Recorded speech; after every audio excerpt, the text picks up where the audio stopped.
Hello, everybody. Leon back here again with episode 156 of the Leon Great Podcast. Oh my goodness. And happy Monday. I'm recording this on a Monday, launch this on Tuesday. By the time you get this next episode coming on your way, oh my goodness. I've been very, very busy. Haven't got around to launching my podcast on Friday, and I wanted to release Friday's episode, but work came about, and I decided to go for a few runs to completing a Instacart gig that I was doing. So that's what's been going on for me recently, and I will be talking about that on my next episode, on episode 157 of the podcast coming up. And I can't wait to tell everybody what the heck is Instacart, and for those that are listening to me internationally, what is Instacart all about. And so today we're gonna get into some real talk, and today I wanted to share a bit of news, what's been happening, pretty much things that's been going on up in the Great White. I'm talking about Canada, Bill C10, and this is gonna be really juicy here, juicy and scary news that's coming up on what's going on in the Broadcasting Act of C10. And so we're going to get started. So before we do, I want to go ahead and bring my attention towards two of my sponsors today. And that right there is Zenni. Zenni, I've been talking about Zenni for a while. If you've not heard about Zenni's, I wear those glasses to protect myself, and those glasses help me whenever I am working on my computer, playing video games, and all the sorts right there too. And that's been a big deal for me. And first of all, with all the work I do, Zenni's has been a great help, and I am not frying my eyeballs all freaking day. And if you are working on your computer, gaming on your computer, or whatever you're doing, Zenni's is the glasses. It has anti-blue light protection, and it works great. And studies has already shown that it takes a whole effect of your eyes, and it just does definitely diminishes your vision throughout the long run too. And also, but age does affect it as well too. So if you're working, you definitely have to be careful with your vision throughout the long haul here, because to a point, by the time you get older, and if you're working on a computer as well, definitely you have to protect your vision and your eyes as well too. And Zenni's has been something I've been loving so far. I've been wearing my Zenni's glasses for a while, and I've been using my Zenni's sunglasses, which has anti-blue lights protection as well, and I love them. Love them dearly. So go ahead and check them out. I'll have the link down in the show notes below. Lastly, on that least, I wanted to go ahead and thank Scooch Case for your partnership. And Scooch, if you've not heard about Scooch, it is a great protection for your phone. If you have Samsung Galaxy or an Apple iPhone, this is great for protection. I love the case. I've had it for over a month, and it is the best thing that you do for your protection. I've made a review about it on my blog over a month ago, and I definitely recommend taking a look and a read up on Scooch Case for the iPhone SE 2020. And by far, I've had a great had pretty much a great use to this case. I loved it, and the best part about it, this is not just a case alone. You can use it for a stand, which it is perfect for whatever situation that you're using. So instead of leaving the phone flat on the desk, you can just angle it, and you can just leave it standing up in case if you have to look down on your phone instead of having to look flat down or having to tilt your phone every time, which I think it is perfect. And for me, having a phone like that is absolutely amazing. Well, with that said, check out Scooch Case. Take a read down below on the Scooch case review, and that right there, you will love it. Oh Canada, oh Canada, goodness gracious, what have Canada has become? So that is the question that I have on today's topic. Canada C10, Canadians Bill C10 is another form of regulation, and way where I've read this, and of course I'll be going into the bill bit by bit. And to me, this doesn't surprise me what Canada has become.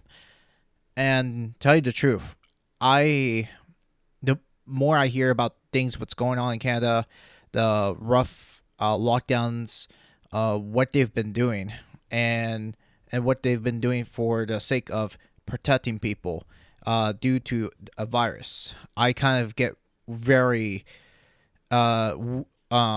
eerie of what they're trying to do, and to me, not in a good way. I do not like it too.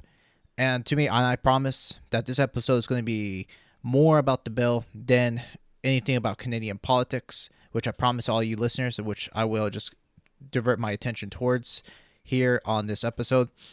But again, this is very important topic, and with so much rules in place, it's a rule, but with everything going on with so many regulations, I mean, for me, C10 is just another step of attacking online freedoms in general. And I will go step by step of what I mean by attacking the freedom. And first of all, Canadians' charter, what I've understood, their charter pretty much, one of their first charters or first amendments on there is pretty much the protection of free expression, which in that sense, the free expression pretty much protects the rights for anyone to speak out freely. So that's what pretty much that bill protects. Pretty much it's about free speech.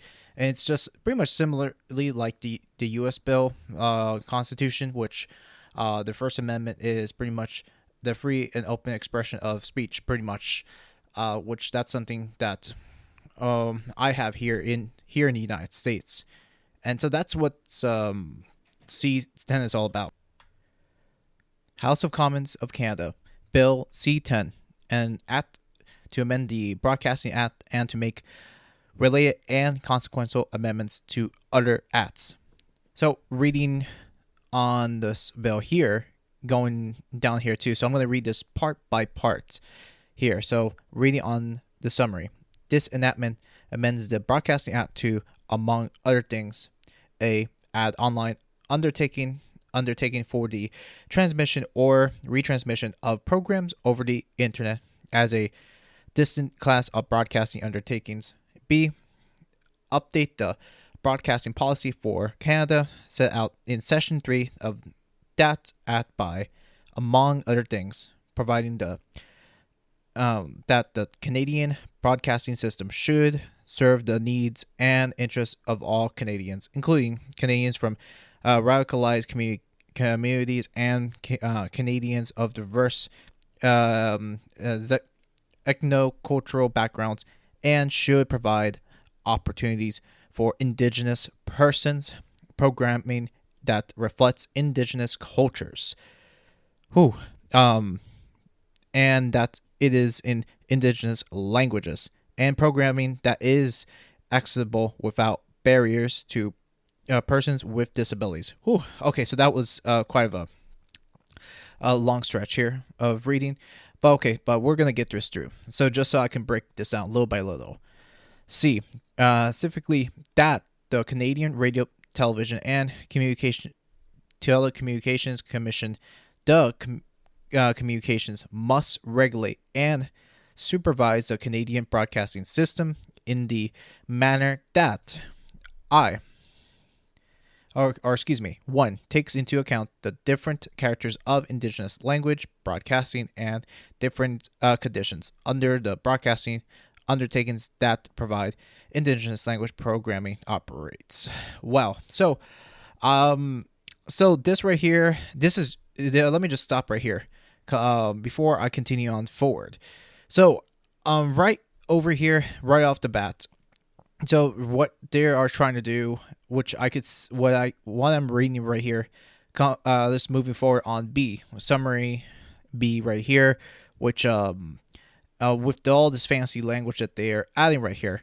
So just to put it in layman's terms for those that are trying to understand this bill, and as from what I can understand, which what in this bill what they're trying to do is regulate, trying to regulate the internet and trying to protect like the ethno-cultural backgrounds and to provide opportunities for indigenous persons. So right off the bat right here too, as far as I can see, so radicalization, which I see from here, it says from radicalized communities and Canadians of diverse ethno-cultural backgrounds. So this is the part, when I read this a few days ago, one of the things that kind of hit me was, one, I don't know how they're going to, or supposedly supposed to regulate this, or supposed to protect indigenous people from radicalized communities. And that's one of the things I've don't understand too much. Which I, from my understanding on the bill, is that they're trying to protect indigenous people. How they're going to enact this, or how they're going to find out who are these radicalized people, that who are they hurting? See, that's one thing that doesn't make tons of sense in this bill.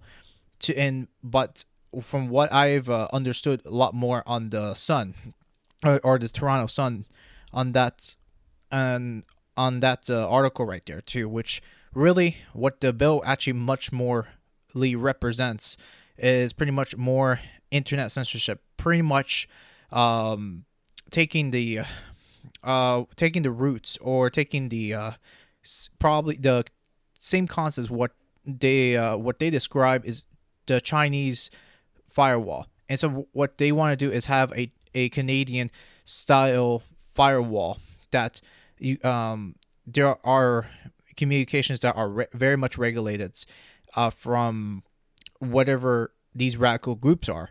And in the bill right there too, it doesn't say specifically which radicalized groups. And so I think whatever it is, probably, who knows, racism or conspiracy theories, whatever this may be.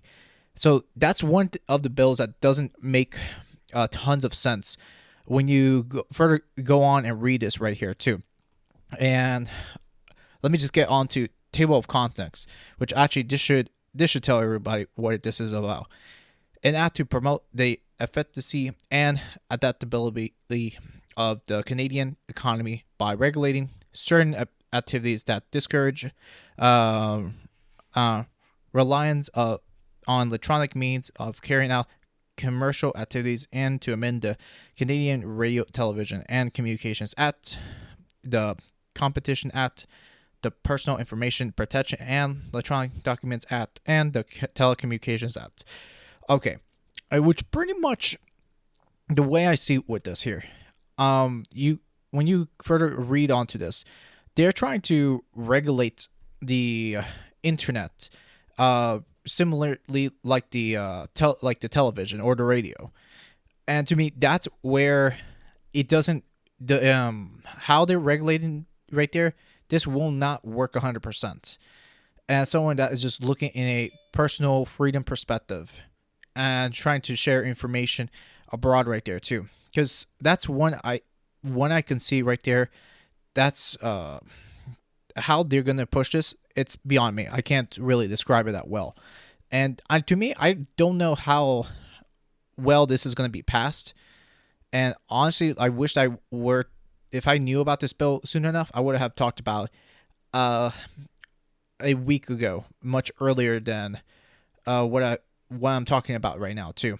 But again, this is what they're trying to do. And then the thing about this is that the Canadian government is trying to act like they're trying to do the right thing into getting our getting to help out anyone that is or trying to stop anyone that's spreading misinformation. So that's where I'm getting right here too. Because the thing is though, how are they supposed to know? Because here's the thing. I say about this too. This is just more regulation, and to me, the fact is that the government is doing tons of things to regulate the internet, stopping misinformation. Which to me, I don't think that's not even the government's job to do, is to stop people from saying what they should say too. Look, there are, sure, I will say that there are tons of crazy people, but I just don't think they should really control what it should be said from what the open internet stands for. And to go much further right here too, what I've continued on and read on through this bill, which I'm reading on number 2, subparagraphs 3, 1D2 of the act of replaced by the following, which actually I'm going to go and go on to number 3, which it says here, through its programming and the employment opportunities arising out of its operations, serve the needs and interests of all Canadians, including Canadians from radicalized communities and Canadians of diverse ethnocultural backgrounds, socioeconomic statuses, abilities and disabilities, sexual orientation, gender identities and expressions, and ages, and reflect their circumstances and aspirations, including equal rights, the linguistics, duality, and multicultural and multiracial nature of Canadian society, and the special place of Indigenous people within that society. Okay, let me just stop right here. Now, I want just to add further context to this bill, and so the way I've understood, like what I mentioned, like first of all, what they wanted to do is, first of all, how they want to break this down on this bill. It's pretty much consensus. It's pretty much about broadcasting consensus only. Which, first of all, yes, you are broadcasting communications and messages, and that's what the internet has right there too. But again, this is not television. This is the internet. For goodness sakes, don't know. Like I've said before, they want to have control of communications, and so if this were to pass, and let's just say, I'm sure most likely they may end up being override and not get this passed. Let's just say it doesn't. That's one thing Canadians should really watch out for, and that's where I think it comes down to, because what they're trying to do is protect communities of what do you call it, like pretty much from the bill which I read, from the people of communities of multi-racial abilities and disabilities and age. Like, here's the thing, what's the ramifications of what it's supposed to be said on the bill? So that's where I don't think a lot of it comes together. And for me, if that's something were to say, like, hey, you're not supposed to say this and you're not supposed to say that, you're not supposed to say this kind of humor, and just let's just say hyperbolically, this were to be the case, I don't know. But again, this is pretty much a very a broad and difficult bill to go and read through. Again, this is very much lawyer speak, and for me, I do hope that somebody can read this through and see that this is not a bill I would ever support if I was a Canadian, right? Again, they're talking about having massive control, and that's the thing too. I don't get involved into too many international politics, and to me, I don't discuss politics in my channel all that much, except the only thing I talk about is technology relations or telecommunications wise. But however, since this is very much inclined, pretty much intertwined with both technology and politics, I have to discuss it because I think the bill on its own, it is pretty insane. It is pretty loony. This is, I think, the bill right on itself. I don't think it's gonna. I don't think it's gonna pass.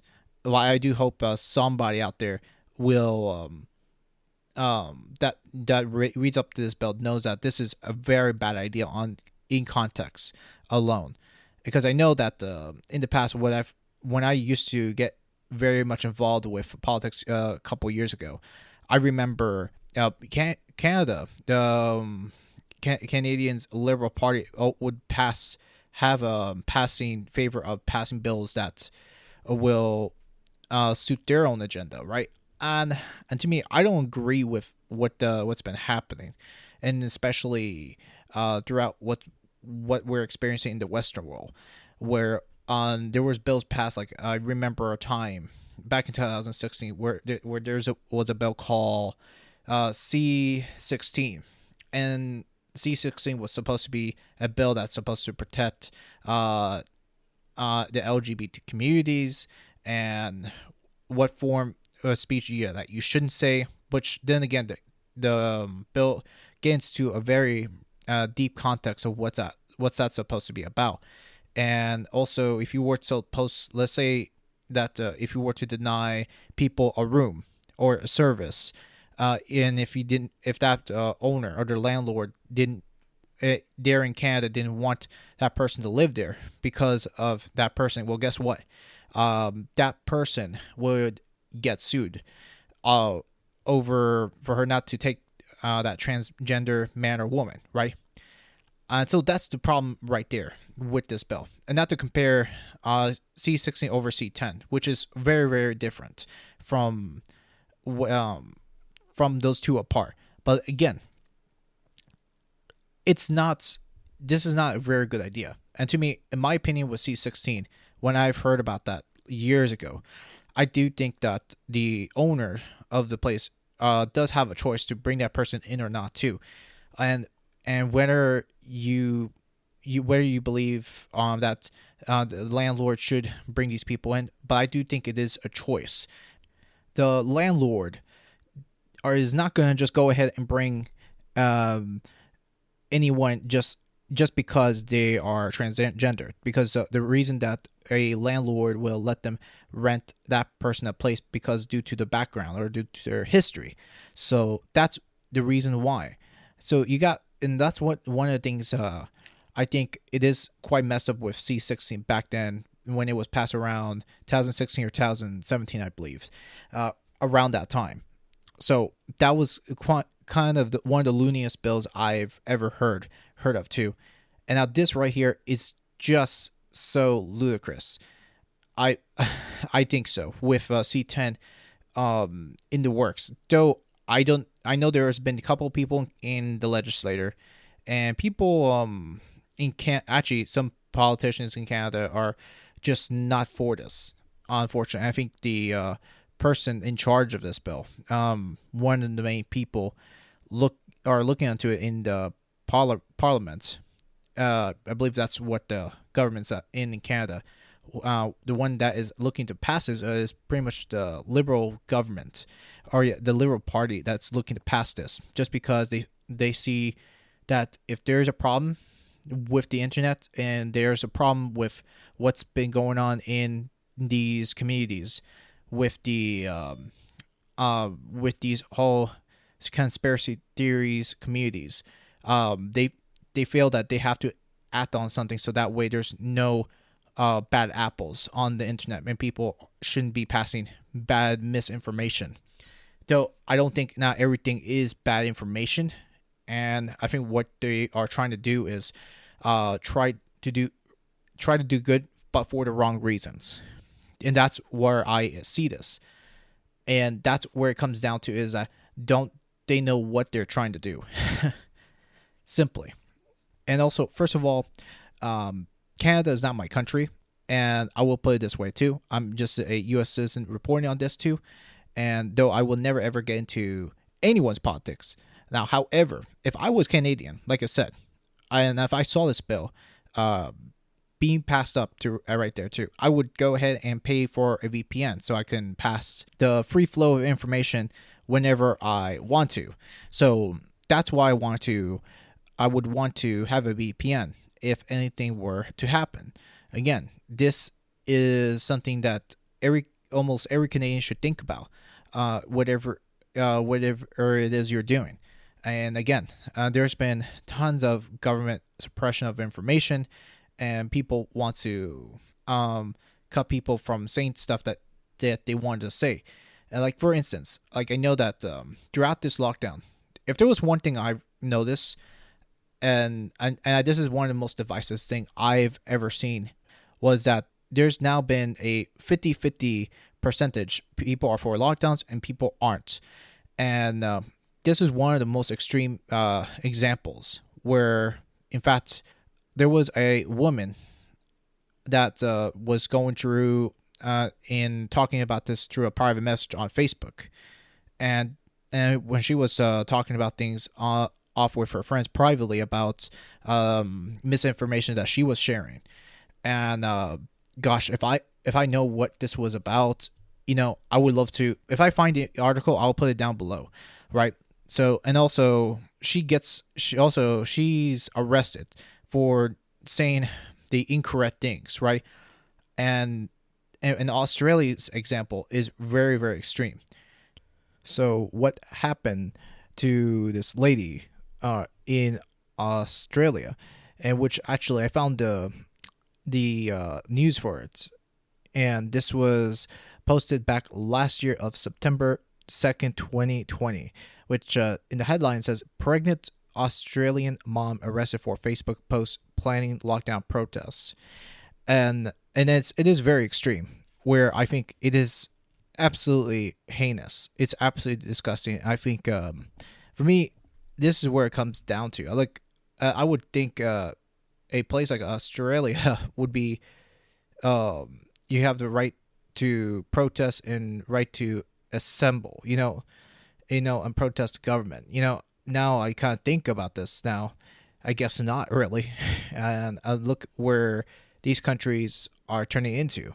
So yeah, it's very, very terrible, which in details, which it says here in New York Post, it says a pregnant Australian mom was handcuffed and hauled away by cops in front of her children for planning a lockdown protest online, according to video footage and a report. Police arrest Zoe Butler, 28 years old, for incitement at her home near Melbourne after she created a Freedom Day protest event on Facebook and urged people to come, according to the Guardian. I have no idea why you guys are doing this, said the pregnant mom. The distressed mother can be heard telling officers in a Facebook video live. My 2 kids are here and I have an ultrasound in an hour, and I'm happy to delete the post. So that's what she said. And this is what I'm seeing with more countries like this, which the first world turning into police states. And it's not just what you speak outside of the computer, but inside messages, whether it's a Facebook post publicly or a private message. And by the way, any one of these surveillance organizations can read a private message as well. And this doesn't surprise me one bit what is going on. And people are trying to protest and open up again too. And especially with Australia has had one of the most strictest lockdowns I've ever seen. Like, I've had talk with people, and they said that they praise this lockdown, and there's so many people that are in Australia are against this. So for me, I don't know who would want more extended lockdowns. So I think it's just insane. And first of all, where the cases are coming from is absolutely insane. with this coronavirus, because where are they coming from? For one, to me, I do think that personally, that's just me, just my own 2 cents. I think they're just people that have just got tested with the PCR tests, and that's what I'm just seeing right there when I hear stories like this too, which I think it's entirely disgusting. So either way, back with Canada, and let's just say if this similar bill comes to fruition, and this goes along the waysides of Australia, then Canada in itself is just pretty screwed at this point too, if this comes to life. So I'm just saying right there too, and to me that this is just my opinion, but those lockdowns doesn't represent any means of freedom. So, and for those praising it, I don't know about you, but nobody shouldn't be locked down for a very long time too, and I think it's truly disgusting. So I will have the link down below, it in full context of the New York Post. Parts of it I've just read, so you guys can read the post, and the Canadian C10 bill in full context, in full detail, and in English and in French for all of you French readers out there too listening. And with all that said, I'd like to thank everybody for taking time to listen to the podcast episode 156. I hope this information was very informative, and if this is information you want to send this out there to anyone that needs to find out about C10, please pass this along. That will be good for them to know. So with that said, Leon LeGray signing out. You have a great rest of the day wherever you are. Bye for now.